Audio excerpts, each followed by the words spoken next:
Messi has reacted to Tom Curry accusing Bongi of racism. This happened Tom has given no public interview to talk about what's happened with Bongi. The situation is blowing up huge because 50% of fans feel like Bongi did say a slur, and 50% feel like he didn't. In the midst of this situation, football legend Messi showed his support for Bongi. He commented in another language, so the comment had to be translated using Instagram's translation feature. So bear in mind that the translation may not be 100% accurate. In Messi's comment, he said racism doesn't have a home in sport. However, here, I do not think the player said anything wrong. This was interpreted as Messi's way of saying he's on the side of the fans who think Bongi was speaking in Afrikaans, and not saying a slur. In addition to Messi, many rugby stars have also reacted to Tom accusing Bongi of racism. First off was British rugby star James Haskell. He contributed to this situation in an Instagram comment by saying hate has no place in rugby. Hope this fella didn't really say this, as it's completely uncalled for. Bongi's teammate Jean Klein gave a statement to the press about Bongi. I was asking how surprised are you both about the allegations about Bongi?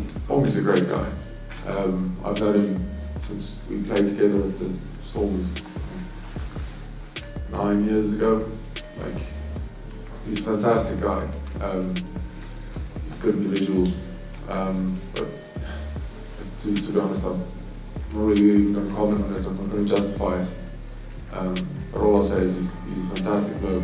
Next was Sonny Bill Williams, who said met Bongi a couple of times in my life, and honestly, he seemed like a decent guy. I'm seeing that people are saying he was speaking in another language and not using a slur. Richie McCaw posted a comment saying people on social media and the press are really magnifying this. But let's all calm down and wait until the truth comes out. We need to do this before jumping to any conclusions. And finally, South Africa scrum coach Dan Human also showed his response to the situation. In his statement to the press, he said it's being dealt with by World Rugby and the SA Rugby at the moment. So from my side, I can't really comment on that. I focus on the scrums. He had perfect training this afternoon. Bongi has always been a good person. Bongi has been part of this group for 6 years. He started in the last World Cup, and he started in the semi-final, so he is very important, just like all the other players in the group. He is one of the leaders in our group, and he's a great guy. I know his kids. My kids always look after his kids when they come to the hotel. He's very humble, and he's a very down-to-earth guy like all of the other players. Everybody should be down-to-earth if they want to play for the Springboks. He is definitely a guy I would love to have in my team. He's a calm guy, and he's very well spoken too. I actually don't want to go into it. We've got a World Cup final in 6 days. I'm concentrating more on that right now. I can't comment too much on this. I wasn't even on the field. For this video's comment question, do you support Tom in this? Or do you support Bongi? Before you go, be sure to give this video a thumbs up and subscribe for daily news updates on your favourite celebs. Thanks a lot for watching.